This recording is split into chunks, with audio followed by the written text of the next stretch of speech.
رب اشرح لي صدري ويسر لي أمري واحلل عقدة من لساني يفقهوا قولي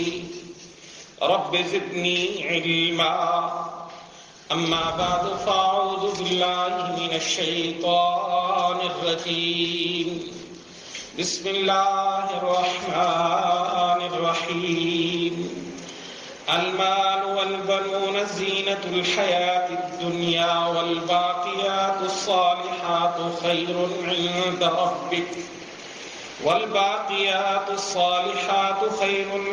ربك ثوابا وخير املا۔ سورۃ الکہف کی یہ آیت نمبر 46 ہے، 46۔ اللہ رب العزت نے اس میں ارشاد فرمایا کہ المال والبنون زینت الحیات الدنیا، مال اور اولاد یہ دنیا کی زینت ہے، اور والباقیات الصالحات، اور وہ عمل جو نیک بھی ہیں اور باقی رہنے والے ہیں ان کے بارے میں فرمایا خیر عند ربک، آپ کے رب کے ہاں بہت بہتر ہے، وخیر الاملا، اور امید کے اعتبار سے بہت عمدہ ہے۔ یہ سورہ کہف کی آیت ہے۔ اسی طرح اللہ رب العزت نے سورہ مریم کے آخری حصے میں آیت نمبر 76 کے اندر 76 کے اندر اللہ رب العزت نے ارشاد فرمایا وَيَزِيدُ اللَّهُ الَّذِينَ اهْتَدَوْا هُدًى، اللہ ہدایت والوں کی ہدایت میں اضافہ فرماتے ہیں۔ وَالْبَاقِيَاتُ الصَّالِحَاتُ خَيْرٌ عِندَ رَبِّكَ، اور باقی رہنے والے نیک اعمال تیرے رب کے نزدیک بہت بہتر ہیں۔ وَخَيْرٌ مَرَدًّا، اور انجام کے اعتبار سے، نتیجے کے اعتبار سے بہترین ہے۔ اب یہ دونوں آیات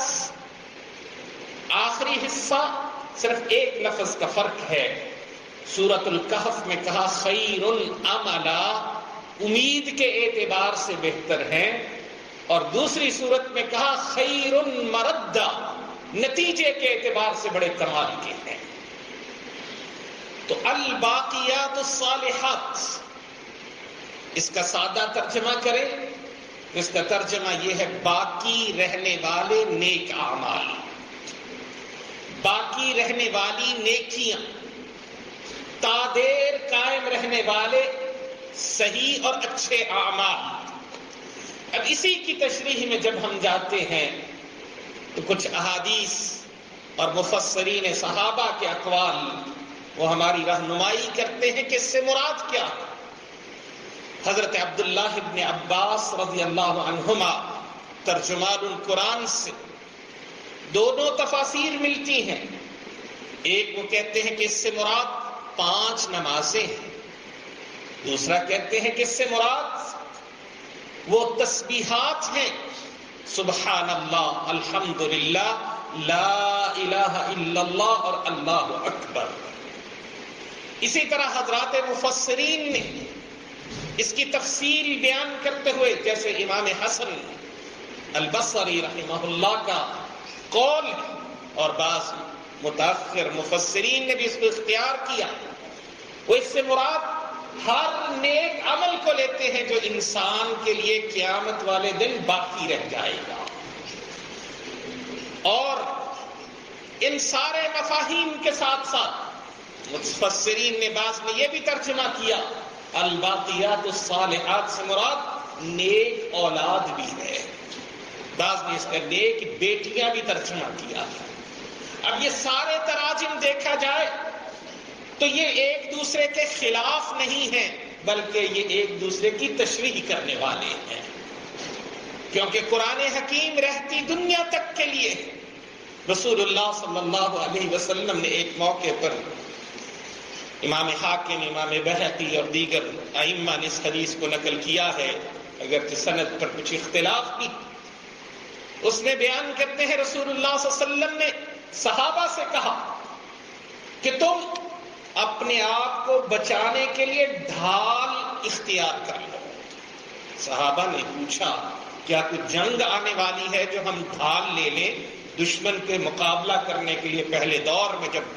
تیر و تلوار سے جنگ ہوا کرتی تھی تو لوگ اپنے جسم پر ایک ڈھال ڈال لیا کرتے تھے جس کے نتیجے میں وہ اپنے آپ کو بچا سکتے تھے۔ تو صحابہ پوچھنے لگے کیا کسی جنگ کی تیاری مقصود ہے؟ آپ نے فرمایا نہیں، اس سے مراد یہ ہے کہ تم یہ کلمات سبحان اللہ، الحمدللہ، لا الہ الا اللہ اور اللہ اکبر پڑھا کرو۔ کیوں؟ یہ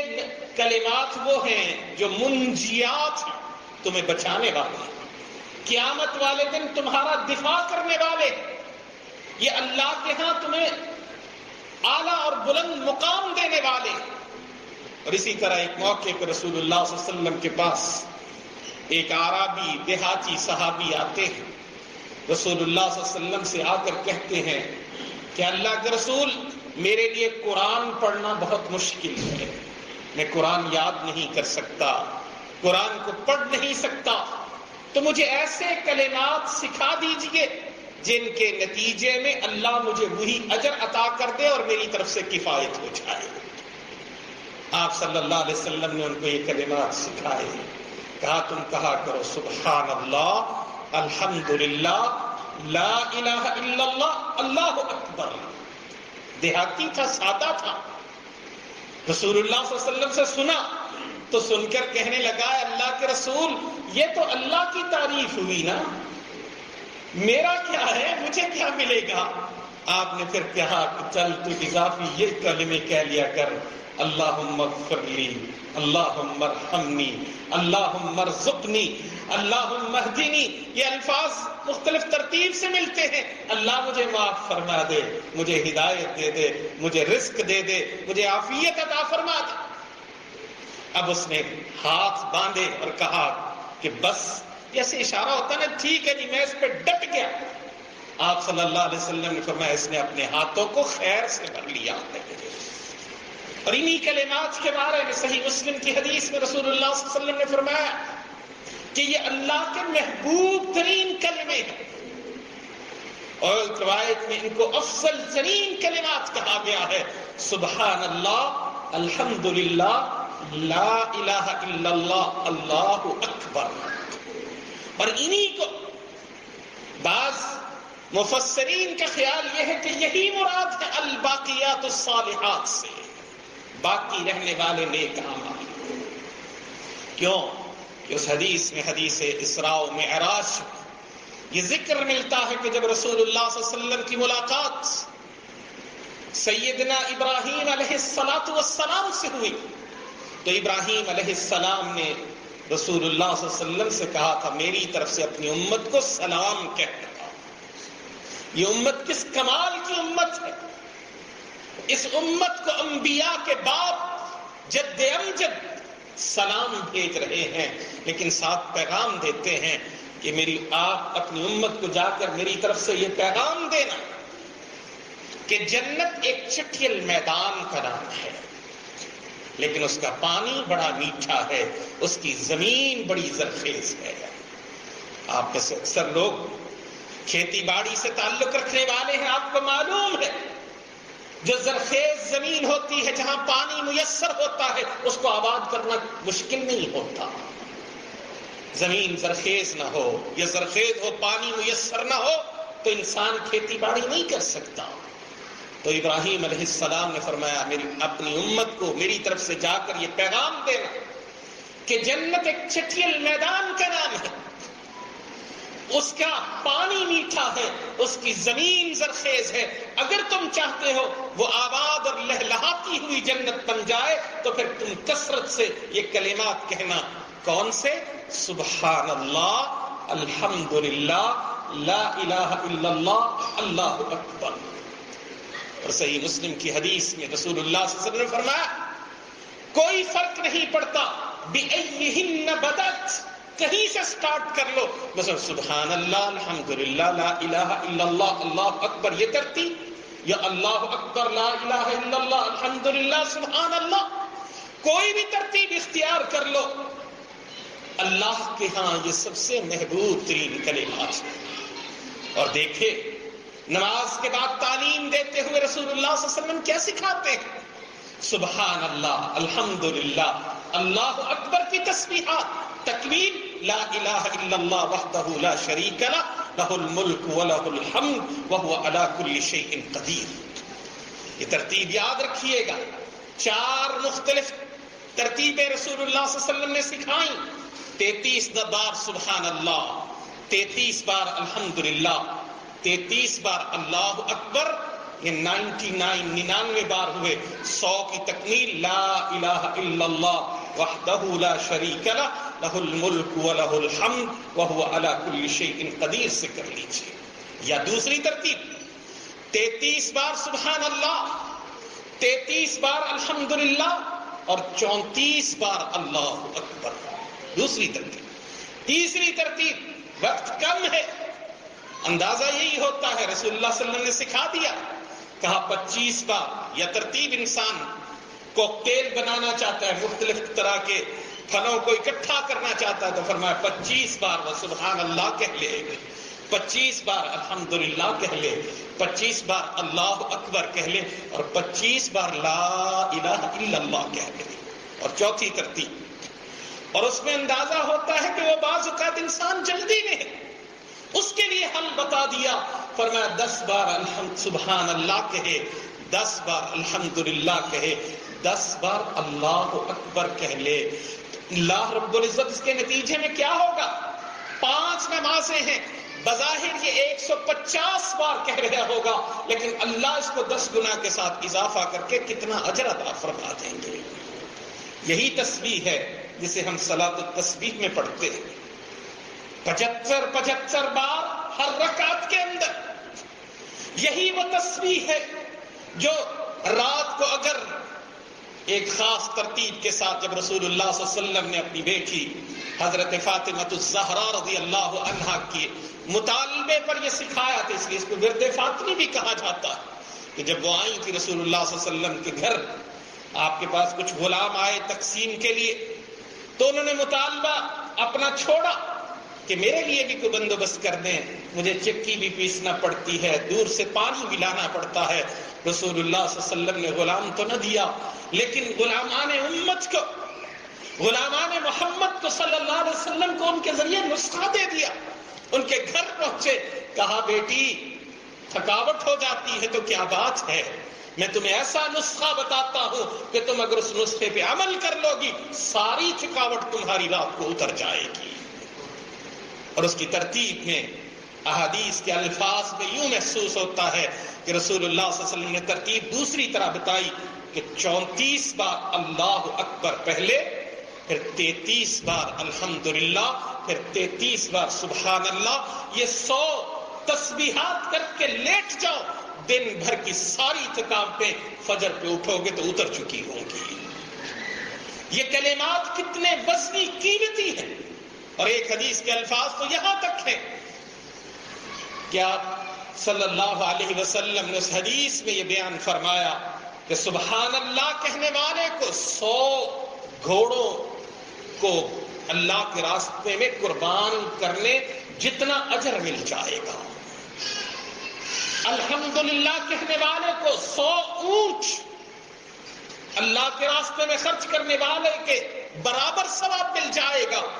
اور لا الہ اللہ اکبر کہنے والے کو 100 غلام، اور وہ بھی اولاد اسماعیل و ابراہیم علیہ السلام میں سے آزاد کرنے جتنا ثواب مل جائے گا۔ اور لا الہ الا اللہ کے بارے میں کہا زمین و آسمان کے درمیان جتنا خلا ہے وہ سارے کا سارا اللہ نیکیوں سے بھر دیں گے۔ انہی کلمات کو رسول اللہ صلی اللہ علیہ وسلم نے مکفرات الذنوب، گناہوں کو مٹا دینے والے کلمے بھی قرار دیا ہے۔ ایک صحابی جن کے پاس 3 نئے مسلمان آئے، طلحہ ابن عبید اللہ رضی اللہ عنہ، وہ بیان کرتے ہیں 3 میں سے 2 شہید ہو گئے، اور ایک شخص ان سے 40 دن کے بعد دنیا سے اپنے بستر پہ لیٹے لیٹے فوت ہوا۔ میں نے خواب میں دیکھا کہ وہ جو شہید ہوئے تھے وہ جنت میں نچلے درجے پہ تھے، یہ 40 دن بعد فوت ہونے والا جنت میں ان سے درجے میں اوپر تھا. کہتے میں رسول اللہ صلی اللہ علیہ وسلم کے پاس پہنچا, سبب پوچھا. آپ نے فرمایا کیا اس نے وہ باقی 40 دنوں میں زندگی میں سبحان اللہ, الحمدللہ, اللہ اکبر, لا الہ الا اللہ, لا حول ولا قوت الا باللہ نہیں کہا تھا؟ یقیناً کہا تھا. گویا کہ یہ جنت میں درجوں کی بلندی کا سبب ہے. تو الباقیات الصالحات کی تفسیر پہ اگر جائیں گے تو اس سے مراد جہاں ہر نیک عمل ہے وہیں پہ صدقہ جاریہ بھی ہے, وہیں پہ زبان سے نکلنے والے اذکار بھی ہیں, کہے جانے والے کلمات خیر بھی ہیں. بعض اوقات کچھ جملے, کچھ لفظ, کچھ کلمات ایسے ہوتے ہیں جو نسلوں تک انسان منتقل کرتا ہے کہ جی فلاں بندے نے یہ بھلی بات کہی تھی. اور رسول اللہ صلی اللہ علیہ وسلم نے فرمایا کہ جب انسان دنیا سے رخصت ہوتا ہے انقطع عنہ عملہ الا من ثلاث, دوسری حدیث میں 7 تک کی تعداد ملتی ہے کہ دنیا سے انسان رخصت ہوتا ہے, اس کے اعمال کا دروازہ بند ہو جاتا ہے. 3 طرح کے اعمال, یا پھر انہی کی ترتیب زیادہ سمجھاتے ہوئے, تفصیل بتاتے ہوئے 7 تک کی گنتی بیان کی ہے کہ وہ اس کے پیچھے بھی جاری رہتے ہیں. کون سے؟ فرمایا کہ صدقۃ جاریہ, اس نے کوئی صدقہ جاریہ کیا, اس نے کہیں درخت لگا دیا ہے, کہیں پانی کا کنواں کھدوا دیا ہے, کہیں راستہ بنا دیا ہے, کہیں مسجد کے لیے جگہ چھوڑ دی ہے, کہیں مسجد میں 4 اینٹیں لگا دی ہیں, کہیں صف بچھا دی ہے, کہیں پنکھا لگا دیا. صدقہ جاریہ ہے, جب تک رہے گا اس کو ثواب ملتا رہے گا. یا پھر فرمایا او ولد صالح يدعو له, یا ایسی نیک اولاد چھوڑی ہے جو اس کے لیے دعا کرتی ہے. حدیث میں آتا ہے رسول اللہ صلی اللہ علیہ وسلم نے بیان فرمایا کہ انسان جنت میں ہوگا, اچانک اس کا درجہ بلند کر دیا جائے گا, یا جہنم میں ہوگا اور اس کے عذاب میں کمی کر دی جائے گی. وہ اللہ سے پوچھ رہا ہوگا اللہ جی یہ کیسے ہوا, تو اس کو بتلایا جائے گا تیرے لیے دعا کرنے والے نے کسی نے دعا کی ہے. اور پھر تیسری بات فرمائی او علم ينتفع به, یا وہ علم جو دنیا میں چھوڑ جائے اور اس سے نفع حاصل کیا جائے. اسی طرح حدیث میں تفصیل آتی, کسی نے مصحف لے کے رکھ دیا, کسی نے کوئی کنواں کھدوا دیا, کسی نے کوئی درخت لگا دیا. یہ سارے کے سارے اعمال وہ ہیں جو انسان کے جانے کے بعد بھی یاد رکھے جائیں گے. کتنے ہی لوگ ہیں دنیا میں آتے ہیں چلے جاتے ہیں, ان کو دنیا اتنا یاد کرتی ہے اللہ اس پہ رحم فرمائے, اللہ اس کو معاف فرمائے, لیکن کتنے ہی وہ ہیں جن کے تذکرے قیامت تک برقرار رہتے ہیں. اور یہ دونوں صورتوں میں سے جو آیات میں نے آپ کے سامنے تلاوت کی, سورۃ الکہف, سورہ مریم, اس میں کئی ایسے واقعات ہیں جو آج تک تاریخ کا حصہ ہیں. اصحاب کہف نے کیا کیا تھا؟ چند نوجوان تھے, وقت کے حاکم نے اللہ کی الوہیت کیا, قیامت کا انکار کیا. یہ کھڑے ہوئے اور کھڑے ہو کر انہوں نے اللہ کی توحید کا اعلان کیا, حق سچ کا ساتھ دینے کا فیصلہ کیا. اللہ نے ابد الآباد کے لیے انہیں قرآن حکیم کا حصہ بنا دیا. اسی میں اللہ رب العزت نے ان 2 لوگوں کو, اور جہاں یہ آیت آئی ہے 46 سے پیچھے, اس سے پچھلے رکوع میں اللہ نے ان 2 لوگوں کا تذکرہ کیا جن کو اللہ نے, ان میں سے ایک کو 2 باغ دے رکھے تھے لیکن وہ اترایا, اکڑا, اپنا مال دیکھ کر فخر میں آ گیا. دوسرا اس کو سمجھاتا رہا, نہ سمجھا, بالآخر اللہ کی طرف سے عذاب آیا, اس کا سب کچھ ختم ہو گیا. تو اللہ نے ذکر کر دیا کہ وہ جو خیر والا تھا اللہ نے اس کا تذکرہ خیر سے باقی رکھا. اور اسی میں اللہ ذکر کرتے ہیں اس باپ کا بھی جس باپ کے دنیا سے رخصت ہو جانے کے بعد اگر حضرت خضر علیہ السلام کو نبی تصور کیا جائے تو 2 نبی, اگر فرشتہ تصور کیا جائے تو 1 فرشتہ اور 1 نبی, اور اگر نیک آدمی تصور کی, چونکہ تینوں رائے ان کے بارے میں پائی جاتی ہیں کہ نبی تھے یا فرشتہ تھے یا کوئی نیک انسان تھے, جبکہ کئی ہر ایک کی اپنی دلیل ہے, میں اس تفصیل میں نہیں جاتا. تو ان 2 کو اللہ نے جو ڈیوٹیاں دی تھی قرآن نے ذکر کیا ان کا مکمل واقعہ. ان میں ایک جگہ پہ جا کے ذکر کیا کہ جب بستی میں گئے، بستی والوں سے کھانا پینا مانگا، انہوں نے انکار کر دیا، ہم کچھ نہیں دیں گے۔ اب بستی والوں آپ جانتے ہو، کوئی مسافر آ کے پانی مانگ لے، کوئی نہ دے تو دنیا اس کے بارے میں کیا کہتی، لیکن پوری بستی نے فَأَبَوْا أَن يُضَيِّفُوهُمَا، پوری بستی نے ان کی ضیافت اور مہمان نوازی کرنے سے انکار کر دیا تھا۔ اب ایسی بستی میں، جس بستی میں آپ کو پانی بھی کوئی نہ پوچھے، اس بستی میں ایک دیوار گر رہی تھی۔ خضر علیہ السلام نے موسیٰ علیہ السلام سے کہا آؤ اس دیوار کو کھڑا کرتے ہیں، سیدھا کرتے ہیں۔ موسیٰ علیہ السلام کہنے لگے انہوں نے تو ہمیں پانی بھی نہیں پوچھا اور آپ کہتے ہیں ان کی گرتی ہوئی دیوار کو ہم کھڑا کریں گے۔ خضر علیہ السلام نے پھر قرآن ذکر کرتا ہے، یہ کہا، یہ بتلایا کہ یہ میں نے خود سے نہیں کیا، یہ اللہ نے مجھے کہا تھا، یہ اللہ کی طرف سے مجھے حکم ملا تھا۔ اور کیوں میں نے کیا؟ کان ابوہما صالحا، ان دونوں بچوں کا، یہ جو دیوار گر رہی تھی یہ 3 بچوں کی دیوار تھی، ان کا باپ نیک آدمی تھا، اس نے دیوار کے نیچے ان کے لیے کچھ خزانہ چھپا رکھا تھا۔ اور یہ بستی والے جو اس قدر کنجوس ہیں، اگر ان کی دیوار گر جاتی، خزانہ نکل آتا، سب لوٹ لے جاتے۔ باپ نیک تھا، اللہ نے نبی سے یہ کام کروایا کہ نیک باپ کی اولاد کہیں ضائع نہ ہو جائے، کہا دیوار کھڑی کرو، ان کی دیوار کھڑی کی۔ یہ ہے الباقیات الصالحات، باقی رہ جانے والے نیک عمل۔ یہ مال، یہ دولت کس حد تک آپ کا ساتھ دے گی؟ جب آپ کا جنازہ اٹھے گا، میت کندھوں پہ اٹھائی جائے گی، وہ جو چودھری صاحب، ملک صاحب، فلاں صاحب، بڑے عہدے والا، اس کو ساری دنیا کیا کہتی ہے؟ میت جا رہی ہے، جنازہ اٹھا لیا گیا ہے، اس کے پاس سوائے وہ 2 گز زمین کے کچھ نہیں ہوتا، اور وہ بھی اس کی کون سی اپنی ہے، وہ بھی پرائی زمین ہے۔ جب جی چاہے گا کوئی آ کے قبضہ کر لے گا، کوئی آ کے اس کو ختم کر دے گا۔ فرمایا سن لو، قرآن نے یہی فیصلہ کیا، ما عندکم ینفد وما عند اللہ باق، جو تمہارے ہاتھوں میں ہے یہ لٹ جائے گا، مٹ جائے گا، ختم ہو جائے گا، جو تم نے اللہ کے دربار میں بھیج دیا وہ باقی رہنے والا ہے۔ اس لیے رسول اللہ صلی اللہ علیہ وسلم سے جب امہات المؤمنین میں سے ایک نے یہ کہا تھا کہ میں نے اتنا بچا لیا ہے، اتنا دے دیا ہے، کہا جو دے دیا ہے بچ تو وہ گیا ہے،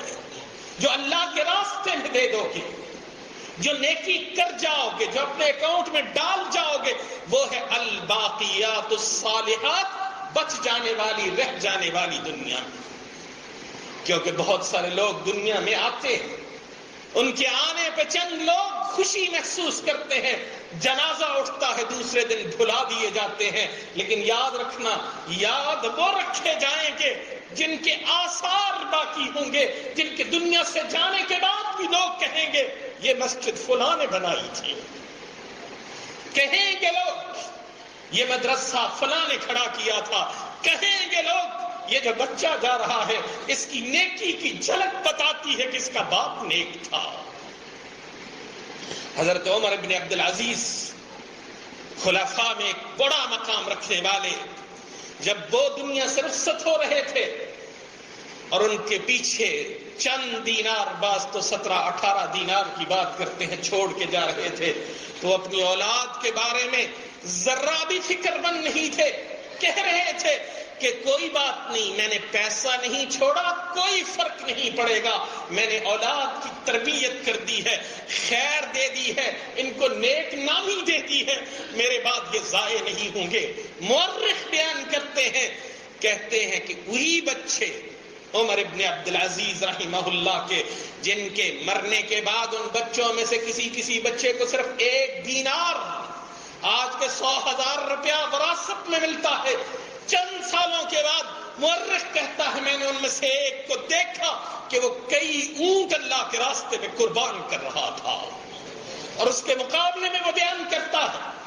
کہ دوسرا بادشاہ ان سے پہلے آنے والا اپنی اولاد کو ہزاروں لاکھوں درہم و دینار دے کر گیا تھا، ان میں سے کچھ کو میں نے جھولیاں پھیلا کے لوگوں سے مانگتے ہوئے پایا۔ اس لیے دے کے جانا ہے اپنی اولاد کو، چھوڑ کے جانا ہے اپنے پیچھے تو نیک نامی کو چھوڑ کے جائیے، خیر چھوڑ کے جائیے، بھلائی چھوڑ کے جائیے، اچھا نام چھوڑ کے جائیے، اچھے کارنامے کر کے جائیے، پھر اللہ بھی تمہاری قدر کرے گا، دنیا بھی تمہارے لیے خیر کے ہاتھ اٹھائے گی۔ اگر آج دیہاتوں میں رہنے والے ان مثالوں کو بڑی آسانی سے سمجھ سکتے ہیں، کسی انسان نے اپنے گھر کا 2 فٹ ایریا چھوڑ دیا راستے کو صاف کرنے کے لیے، جب تک اس راستے سے کوئی شخص گزرتا رہے گا دعا دیتا رہے گا۔ اگر اس نے 4 انچ آگے بڑھا لیے کیا ہوگا؟ ساری زندگی گزرنے والا اس پر لعنتیں بھیجتا رہے گا۔ چھوٹے چھوٹے کام، اس لیے رسول اللہ صلی اللہ علیہ وسلم نے یہ سمجھائی باتیں، فرمایا ایک شخص صرف ایک ٹہنی راستے سے ہٹانے کی بنیاد پر اللہ کی جنت حاصل کر لیتا ہے، کہ وہ راستے میں آنے والی ٹہنی لوگوں کے راستے میں رکاوٹ بن رہی تھی، اس نے ٹہنی کو کاٹا، راستہ صاف کر دیا، اللہ نے اس کی جنت کنفرم کر دی۔ الغرض ہمیں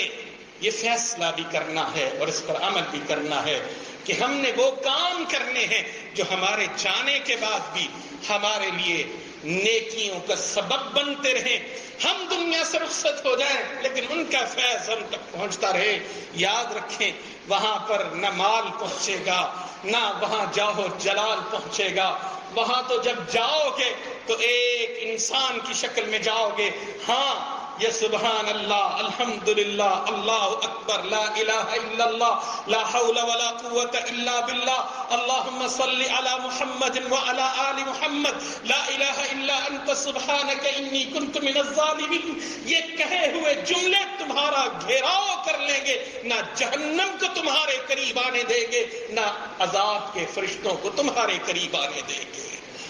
تو اس لیے جہاں ذکر کی کثرت ہو وہاں کردار کا اجلا پن ہو، جہاں ہماری گفتگو میں ٹھہراؤ ہو، اخلاق میں بلندی ہو، عقیدے میں سدھار ہو، اللہ کے سوا کسی اور کو ماننے والے نہ ہو، اللہ کے سوا کسی اور کے سامنے جھکنے والے نہ ہو، محمد رسول اللہ صلی اللہ علیہ وسلم کی ختم نبوت پر اپنی جانیں نچھاور کرنے والے ہوں، صحابہ اور اہل بیت کی محبت میں اپنا تن من دھن قربان کرنے والے ہوں، امت کے بڑوں اولیاء صالحین متقین تمام مفسرین محدثین فقہاء ائمہ کی قدر کرنے والے ہوں، اور پھر ساتھ ساتھ نیکی کرنے والے ہوں، تو پھر اللہ کا یہ وعدہ ہے کہ ما عندکم ینفد وما عند اللہ باق، جو اللہ کے پاس تم امانت رکھ دو گے وہ باقی ہے، جو تمہارے ہاتھوں میں ہے یہ مٹ جانے والا، زائل ہو جانے والا سب کچھ ہے۔ اللہ ہمیں اپنی آخرت سنوارنے کے لیے، اپنا کل کا مستقبل بہتر بنانے کے لیے اللہ ہمیں نیک عمل کرنے کی توفیق عطا فرمائے۔ آپ احباب سے ملاقات ہوئی، اس نئی مسجد کو دیکھ کر خوشی ہوئی، دعا ہے کہ اللہ اس کو قیامت کی دیواروں تک توحید و سنت کا مرکز بنائے رکھے، اس کو آباد کرنے والوں کو اللہ آباد کرے۔ ایک ہی نصیحت کروں گا، مسجد کو اللہ کے لیے کیجئے گا، اللہ کے لیے رہنے دیجئے گا، اس کو امت کے درمیان تفریق کے لیے استعمال نہ ہونے دیجئے گا، یہاں سے محبت کا پیغام دیجئے گا، اخلاق کا پیغام لے کے نکلیے گا، ہرگز اس پر فخر نہ کیجئے گا، بلکہ یہ ذمہ داری اہل محلہ پر، اہل علاقہ پر اور بڑھ جائے گی۔ مسجد بن گئی ہے تو اس کو آباد کرنا ہے، کیونکہ اقبال یہی شکوہ کرتے ہوئے بیچارے گئے تھے کہ مسجد تو بنا دی شب بھر نے ایمان کی